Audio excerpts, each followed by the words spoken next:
दोस्तों नमस्कार। दिल्ली से आज एक शर्मसार कर देने वाला वीडियो सामने आया है। एक दरोगा जो नमाज में सजदा लोगों के पीछे लात मार रहा है, मुंह पर थप्पड़ मार रहा है, गालियां बक रहा है और वो ऐसा करते हुए कतई भयभीत नहीं है। उसे ये नहीं लगता कि हम ये गलत कर रहे हैं, जबकि उसकी नफरत और उसकी हिंसालु प्रवृत्ति सामने उसके चेहरे पर दिख रही है। क्या हम एक नफरत वाले समाज में तब्दील होते जा रहे हैं?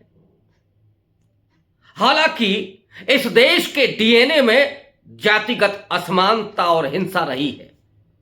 जातिगत भेदभाव सदियों से इस देश में जारी रहा है, लेकिन आजादी के उस आंदोलन में हमारे पुरखों ने भगत सिंह से लेकर के और गांधी तक, नेहरू से लेकर के अंबेडकर तक, मौलाना आजाद से लेकर के सुभाष चंद्र बोस तक, इन हजारों और लाखों लोगों ने आजादी के बाद एक ऐसे मुल्क की कल्पना की थी जिसमें आपस में भाईचारा हो।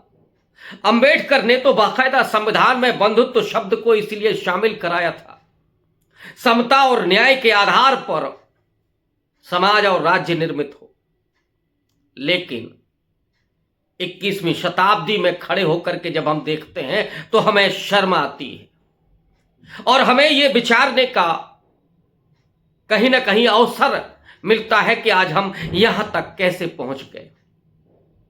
21वीं शताब्दी जिसे आधुनिकता की दुनिया कहा जा रहा है, जिसमें अरब जैसे देश भी कट्टरता छोड़ करके, रूढ़ियां छोड़ करके वो धर्मनिरपेक्षता की तरफ आगे बढ़ रहे हैं। अभी कुछ दिनों पहले ही सऊदी अरब में राम मंदिर का उद्घाटन हुआ और प्रधानमंत्री नरेंद्र मोदी वहां पहुंचे हुए थे। वो सऊदी अरब जो इस्लाम का गढ़ है, वो अपनी कट्टरता छोड़ रहा है, लेकिन हम ऐसे लगता है कि धर्मनिरपेक्ष मूल्यों को छोड़ करके धार्मिक आधार पर कट्टरता में तब्दील होते जा रहे हैं। हम एक ऐसे समाज में तब्दील हो रहे हैं कि जैसे हम एक विस्फोटक पर बैठे हुए हैं और कहीं यह समाज इस तरह से बिखर ना जाए। लेकिन जिस तरह की परिस्थितियां आज हैं, और कई बार ऐसा लगता है, बल्कि यह हकीकत है कि सत्ता एक धर्म के साथ भेदभाव करती है और दूसरे धर्म के साथ रियायत करती है। और अगर ऐसा नहीं है तो वो तमाम दृश्य इस बात के गवाह हैं कि जहां कांवड़ियों पर फूल बरसाए जाते हैं, डीआईजी उनके पैर दबाते हैं, सड़कों को खाली करा दिया जाता है, पुलिस वाले उनकी सुरक्षा में आगे बढ़कर के जाते हैं। लेकिन दिल्ली में, नोएडा में, हरियाणा में अगर किसी और समुदाय के लोग नमाज पढ़ते हैं, सजदा करते हैं, अपने खुदा को याद करते हैं, तो उन पर लाठियां, गोलियां, लातें, घूंसे क्यों बरसाए जाते हैं? क्या हमारा अब हृदय इतना संकीर्ण हो गया है कि हमने अपनी विरासत को भुला दिया, अपनी समझ को भुला दिया? यह वो समाज है जिसमें लोग आते गए और यह हिंदुस्तान बनता गया। इसमें आर्य भी आए, शक आए, हूण आए, आगे चल के तुर्क आए, अफगानी आए, आते गए अंग्रेज आए, लेकिन उन्होंने इस देश को गुलाम बनाया। इसके पहले जो लोग भी आए वो इसी देश के वासी हो गए, यहीं पर वो दफन हुए, यहीं पर उन्होंने अपने धर्म, संप्रदाय, अपनी संस्कृति और सबको विकसित किया, बढ़ाया, बनाया, मिश्रित किया। उर्दू जैसी जबान भारत में निकल करके आती है। तमाम खूबसूरत चीजें, चाहे वो संगीत हो, चाहे वो रचनाएं हो, या कोई और चीजें हो, स्थापत्य हो, ये सब एक मिले जुले, और इसीलिए इस देश की संस्कृति को गंगा जमनी तहजीब कहा जाता है। लेकिन पिछले 10 साल में जो हुआ, उसने इस पूरे हमारी समझ पर एक सवाल या निशान खड़ा कर दिया कि कहीं हम उस नफरती अंगारे की तरफ तो नहीं बढ़ रहे हैं।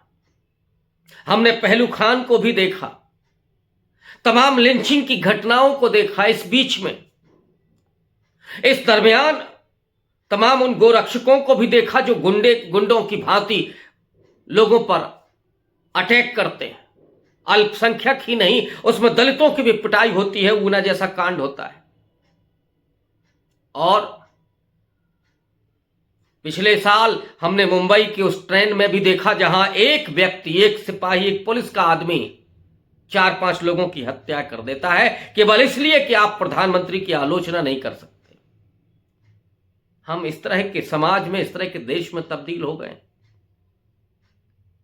जहां हम मिलजुल करके रहने ही नहीं, बल्कि संविधान तो सबको उस तरह से रहने की इजाजत देता है, उसको स्पेस देता है, उसको अधिकार देता है। लेकिन एक जो नफरत पैदा की जा रही है हमारे भीतर धर्म के आधार पर, वो हमें कहां लेकर के जाएगी? क्या इसलिए कि रोटी और रोजगार के सवालों को लोग भूल जाएं? ये नफरत क्या इसलिए है कि ताकि उनकी तरक्की नहीं हो रही है तो आप दूसरे समाज पर उसका ठीकरा फोड़ दें? क्या इसलिए कि धीरे धीरे संविधान के तमाम मूल्यों को आप खत्म कर दें, दलित और पिछड़ों के सवाल को आप खत्म कर दें और सामने किसी धर्म के आधार पर नफरत पैदा करके और एक दुश्मन खड़ा करते हैं?